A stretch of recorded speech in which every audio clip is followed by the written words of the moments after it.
าร้องฮงแมวร้องแมวนกร้องจิบและหนูร้องจิส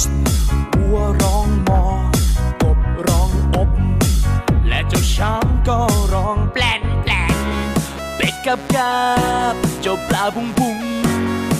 และแมวน้ำร้องแอวแอวแอวแต่ยังไม่ทราบหนึ่งเสียงพิฆาต